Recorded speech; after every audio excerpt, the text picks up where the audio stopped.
Hey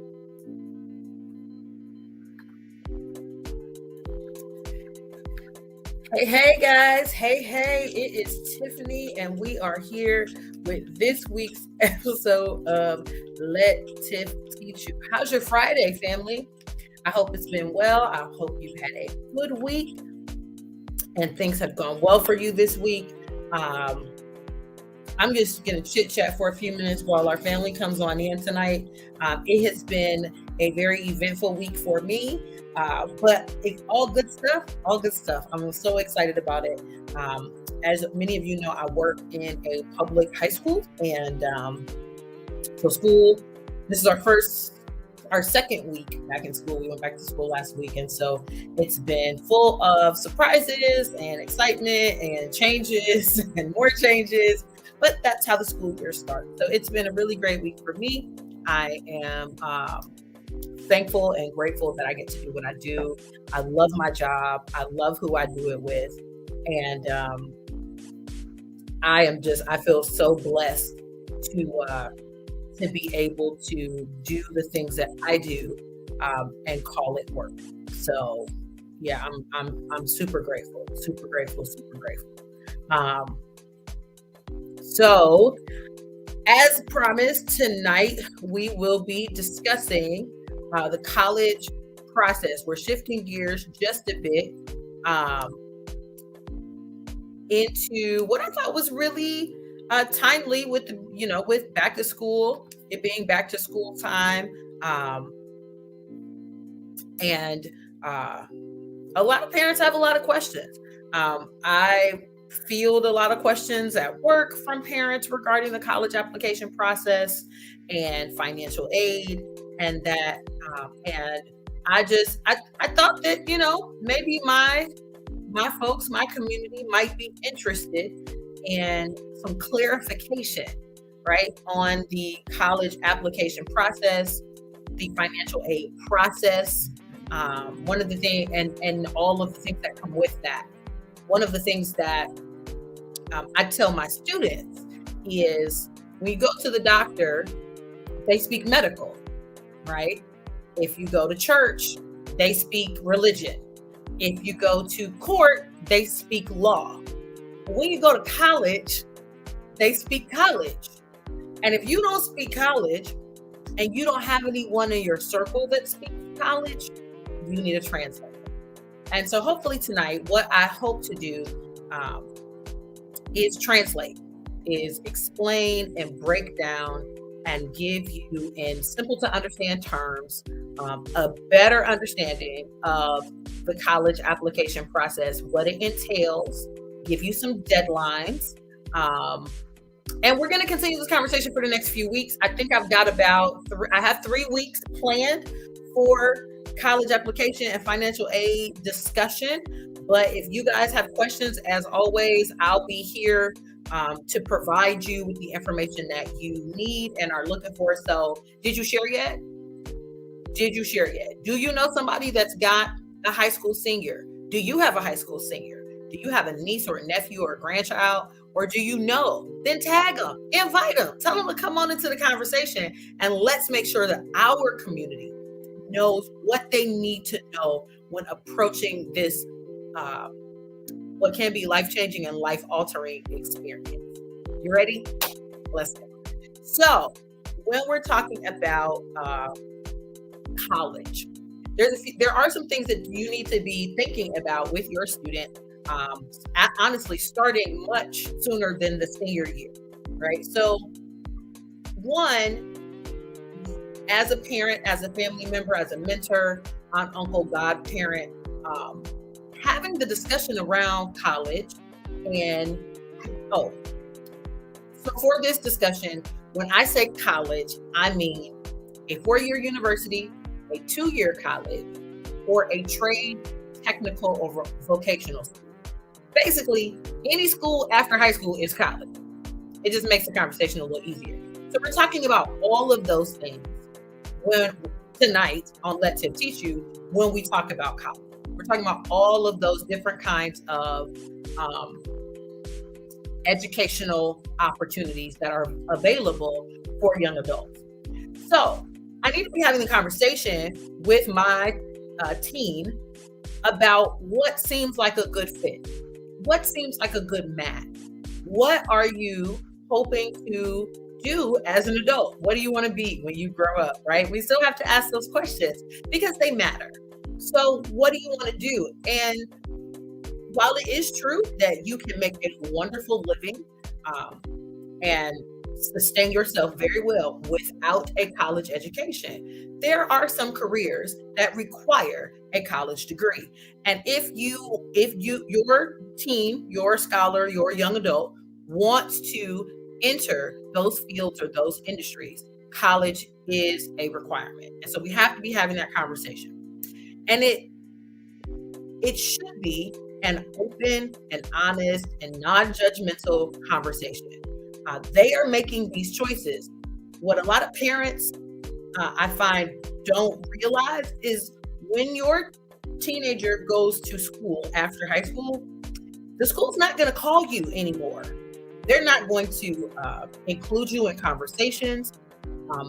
They don't need your permission for anything anymore. Your child is the one signing their name on the dotted line.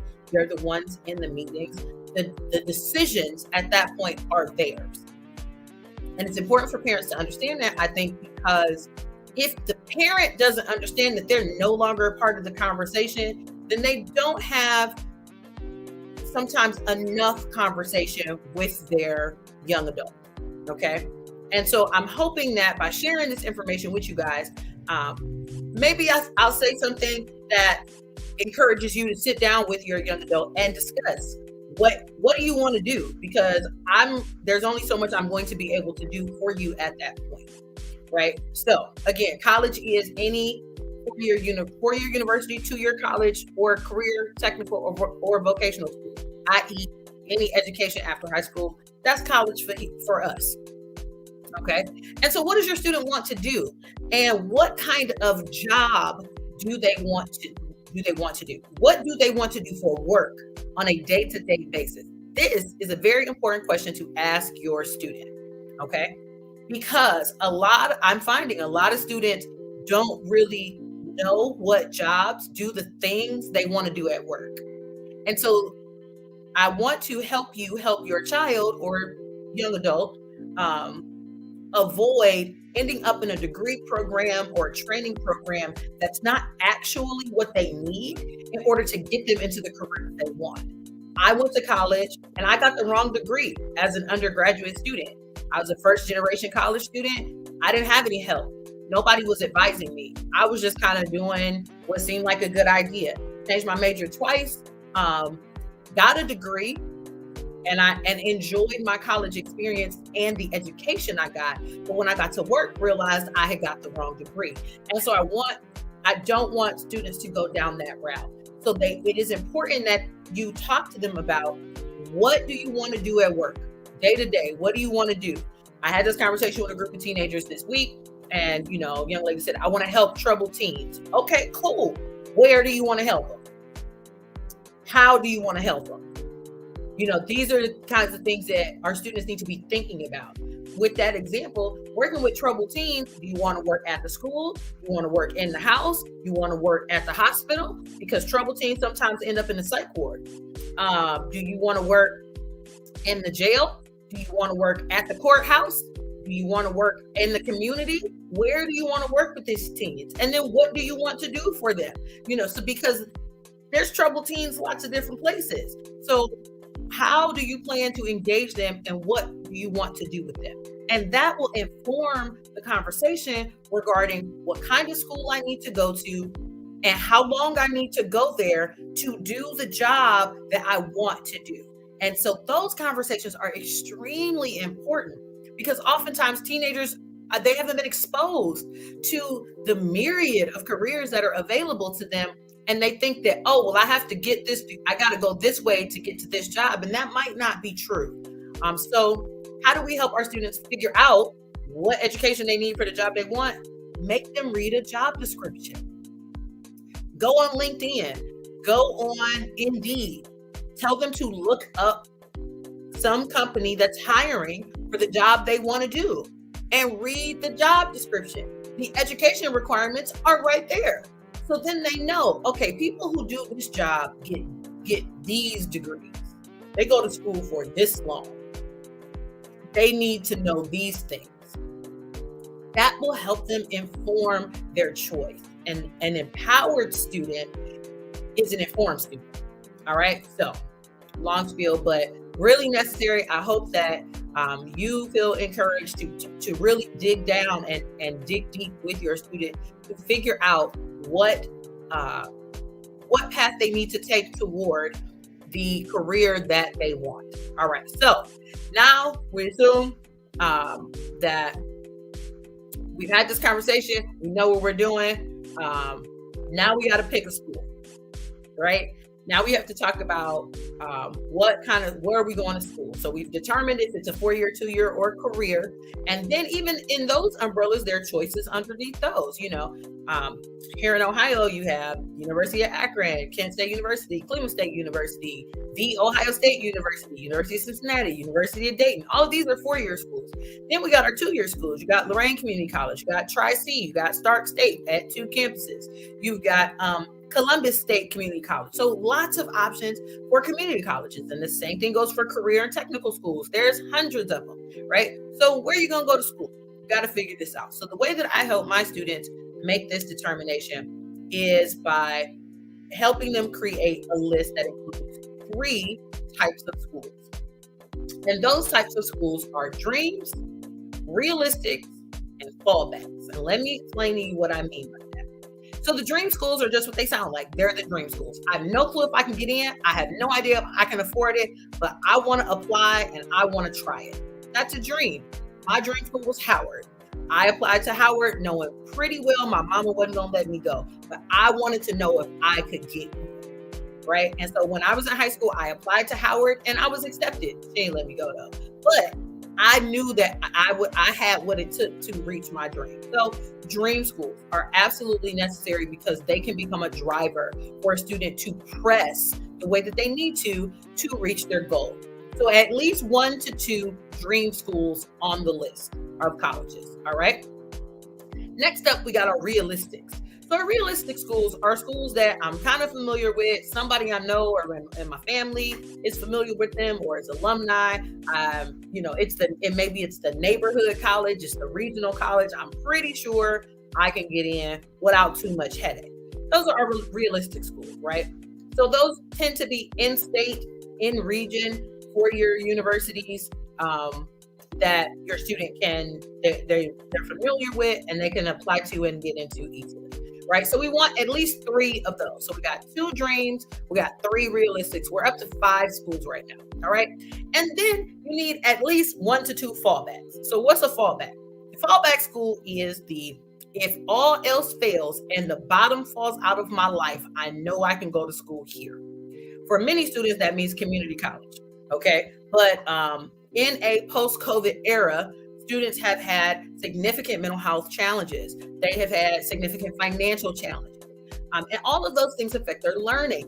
And that affects their ability to get into college. So if I'm struggling, if grandma passes away, if we have to move unexpectedly or have a family emergency and it knocks me off my educational square, and I don't hit the mark the way I need to in my senior year of high school, I know that I can at least start at this school, get some things together, and then move on to another school. So those are our fallbacks. There should be all of them on your list. Even if you have a 4.0 student, you should have realistics and fallbacks on the list because you just never know. And you want to be prepared for absolutely every possible situation, right? Because the goal is to support your student in reaching their goal of post-high school education. All right, so now we got our list, right? We've got our 5 to 7 schools on our list. And so the next thing that we have to talk about is applications, the application process, and the requirements for admission. Every school is different. Every school is different. And in this place, Reminder scholar, Google is not your friend. Parent, Google is not your friend when it comes to finding out information regarding requirements for college admission. Okay, you need to go directly to the school's website because that is where the school is updating information, not Google. They're updating the information on their business website. So you need to go to the school's website and search and find the requirements. Now, requirements are changing. So if you have a senior, they probably at most schools are still test optional. But what does that mean? That means that ACT scores and SAT scores will be accepted, but they are not required. They are optional. So if your student chooses not to take the ACT or the SAT, they can still apply without the scores and they will be considered because the school is looking at the student from a holistic view. So they're going to look at all the different parts of the student life, not just the test score. Now, if you have a student after class of 23, that could shift. I've seen so far a few colleges have made the ACT or SAT scoring a requirement, and it may shift back in that direction starting with this year's juniors when they get ready to apply, so 2 years from now. But we'll see. We'll keep watching that. I'm going to keep you informed. But what are the requirements for admission at the particular institutions that are on your list? And so there you can count basics, GPA. There's going to be a GPA requirement generally. Test scores, that's a maybe not, depends on the school. Okay. Letters of recommendation, probably going to be included. An essay, it may be included, a personal statement from the student as a part of their application packet. The application itself and an application fee. So a lot of families aren't prepared for application fees because they can range anywhere from $25 to $85 for each application. Now, if your family is considered low income, then you may be able to get waivers for those application fees. Talk to your student's high school counselor. They can give you waivers for application fees. All right. The other way to avoid the multiple application fees is to utilize the Common App. And I will talk about the Common App more next week because it needs its own its own session. All right. So you want to be mindful, knowing that all schools are going to require at least 3 to 5 of those, right? So you need to know what they are. Where can you find your students' cumulative GPA or their CGPA on their transcript? Whatever technology platform your district is using, somewhere on there, you can find your student's high school transcript. And on that high school transcript is their CGPA, and that's their GPA for their entire high school career. And that is what the colleges are going to be looking at. While we're talking about GPA, let me plug this piece of information. Juniors, parents of juniors, parents of sophomores, junior year is actually the most important year for your students' education if they're planning to go to college. Why, Tiffany? Because when your student applies for college, they will be applying in September or October of their senior year. In September or October of their senior year, they don't have any grades yet. So when they send in that application packet and it includes a transcript, that first look at grades is their 11th grade grades. And so you really want to encourage your student in the junior year, right? You got to put all the other distractions down. Like it has to be books first, period. Jobs can wait, unless they play sports and you're hoping to, leverage some of that athleticism to help with college. They have to prioritize in the 11th grade years. I told my juniors this morning, if you have never shown up for school, you better show up this year because this is the year that it's going to count. The colleges don't do interviews. The only impression they have of your student is what they get on paper. And so they have to present the best possible package on paper. And that means that they need those grades to be outstanding, the absolute best that they can achieve during that 11th grade year, because that's the first look. Now, the colleges are going to come back and request the second transcript January of the senior year. And so they'll get that first semester of senior year grades. But I've already got one look. This is just okay, are you maintaining or are you falling off the bandwagon? Look. So that 11th grade year is very, very important when it comes to the CGPA. All right.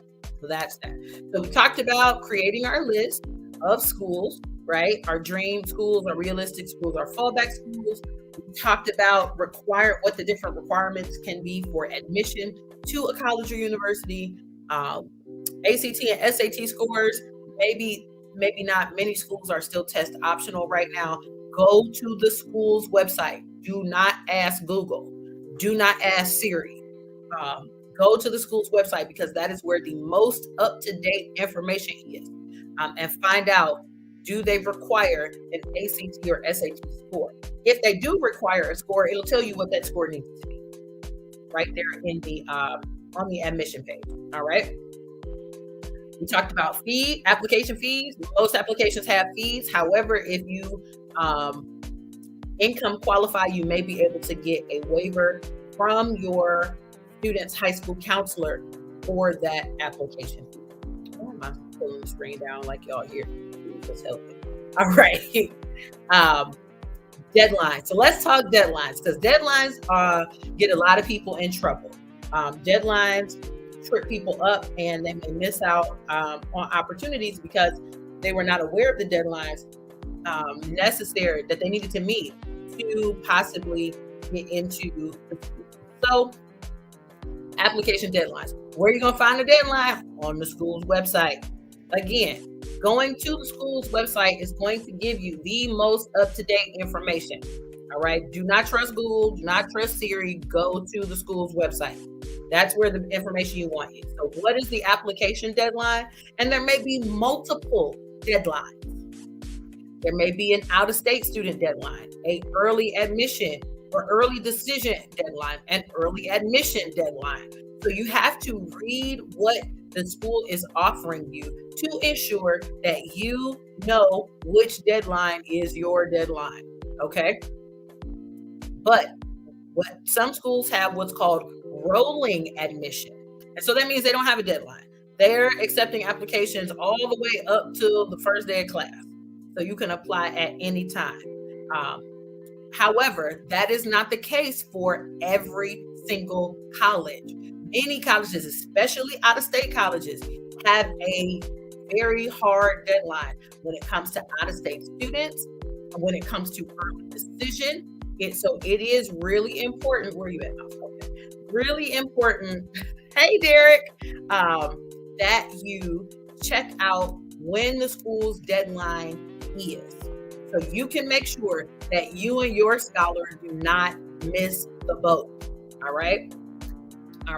So that's deadlines. Last but not least, and I'm going to touch it, but it's going to get its own episode in just a few weeks, is FAFSA, and I should have added it on here, and financial aid. So this process, I've had a lot of interesting experiences with parents in this process. So I want to tonight define it, tell you where to find it, and then maybe just address a couple of myths that I've heard that I want to make sure my community knows that's not accurate. Okay, so what is the FAFSA? That's how it's spelled. That's how you say it. It's not FAFSA. It's FAFSA.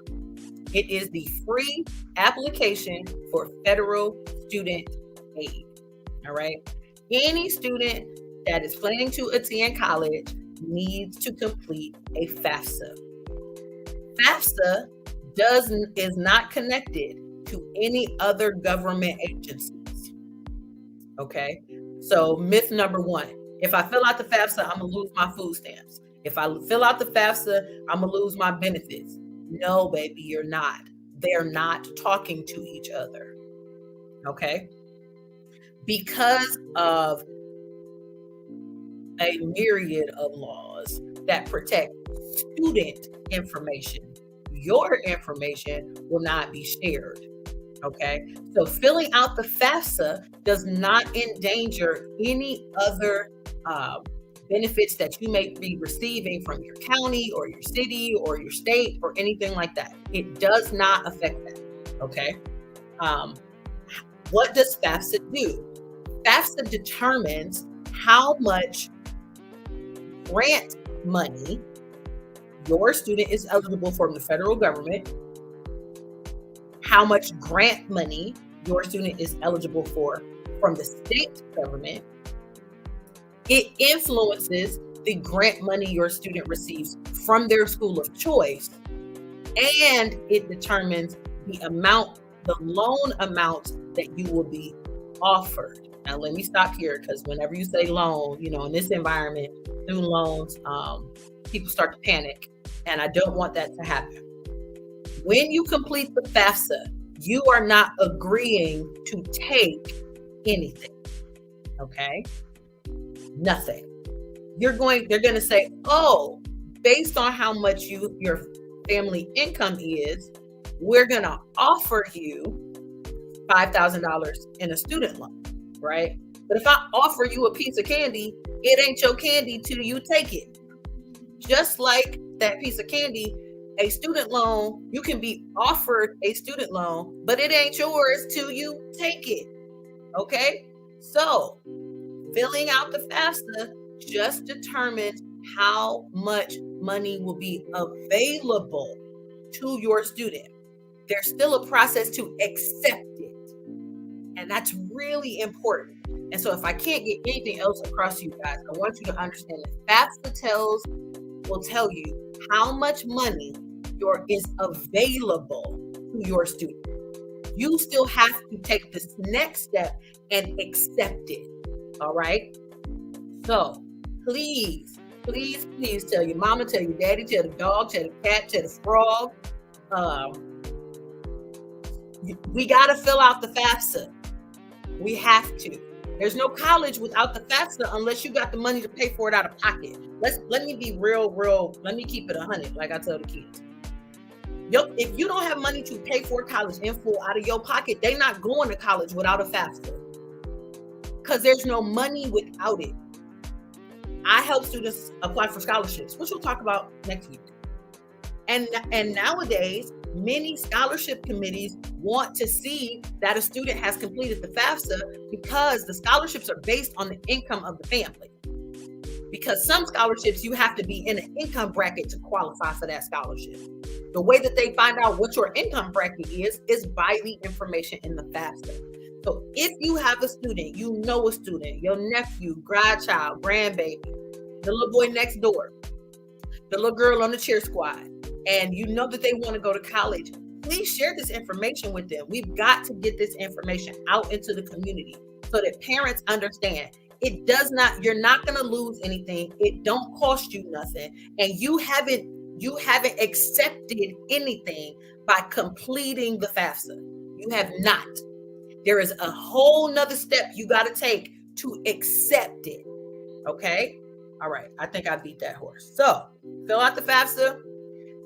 And so who fills out the FAFSA? The student fills out part, and the parent or adult guardian fills out part. If the student fills out their part and the guardian doesn't fill out their part, ain't no money. Okay?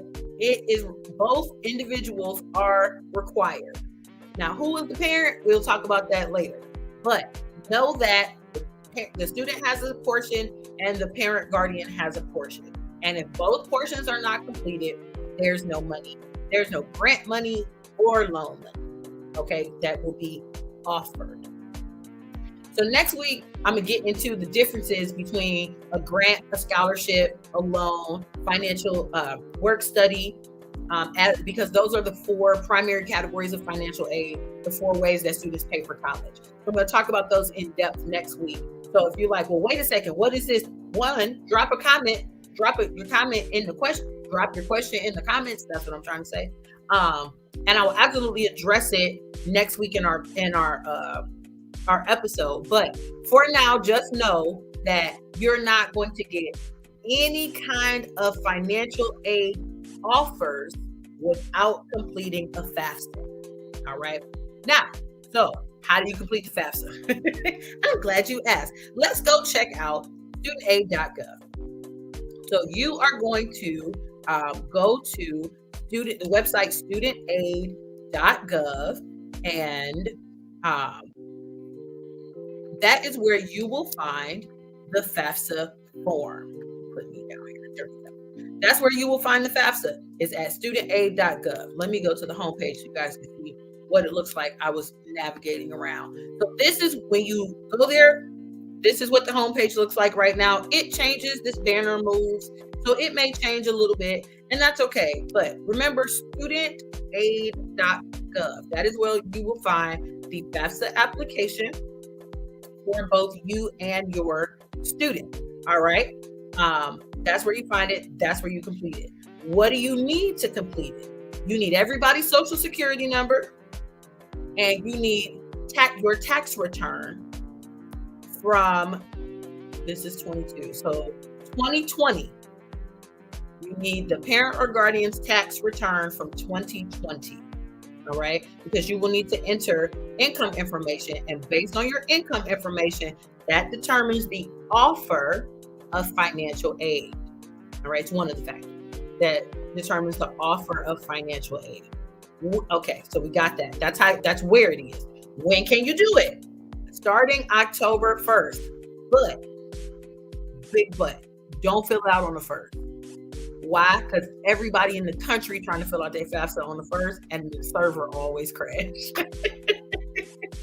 The server always crashes and is glitchy. So just wait. I generally advise families, wait till about the 15th. By about the 15th, the traffic has slowed down a little bit, and you won't have as many issues. So that is when you can start completing the FAFSA. Priority deadline for FAFSA is December 1st. You want to get it done by December 1st. That puts your student in the running for the maximum amount of scholarships at their particular school, in addition to the federal money that they may get. And there, like I said before, there are community scholarships that your student may want to apply for, that require a completed FAFSA. So the sooner you can get that done, the more scholarships they can apply for, because they have all of the necessary documentation. All right. So I think that's everything I wanted to share on tonight. I know it's a lot, guys. I know it's a lot. The college application process can be very daunting if you are not familiar with the college landscape. And even if you went to college yourself, it's changed. I graduated from graduate school in 2021, and it has changed since then. It was changing while I was in school. So just because you have a degree, you might, but what you had to do and what the process looked like when you got your degree, I promise you that's not what it is right now. And so I want to make sure that we have accurate, up-to-date information in order to be able to make sure that our students are getting all of the support and all of the resources that they can to be successful in college. All right. Well, y'all, that's it. That's all I got. By way of announcements, because y'all know I'm churchy, so we have to have announcements at the end. I have not abandoned our food shortage and famine updates. So I've decided we will, one episode a month, we will dedicate to discussing current food shortages and what's going on in our country and around the world with regard to food shortages and famine. But for the month of September, for the next 2 weeks, we're going to be talking about the college application process, because it's time to get that ball rolling. So I want to make sure that you guys have the information so you're ready to go, and you're having the necessary conversations with your students. But don't worry, because food shortage we still in a food shortage, y'all. We still in a food shortage. Places are still experiencing famine. Jackson still ain't got no water. Flint still ain't got no water. Okay? So it's not over. Don't let your guard down. Okay, we're going to be prepared. We're going to stay prepared, but we're also going to realize that we have other aspects of our lives that we have to address. And so that's how we're going to do it. Once a month, we're going to talk about food shortages and famine. So feel free to continue to send those questions and comments in. I absolutely want to help you guys prepare for that. But I also want you to be able to live your life and live it well. Christ promised that he came to give us life and that life more abundantly. And so I want to help you live a more abundant life now in Christ. I love you. I hope that you have an amazing weekend. I will see you next week on Let Tiff Teach You.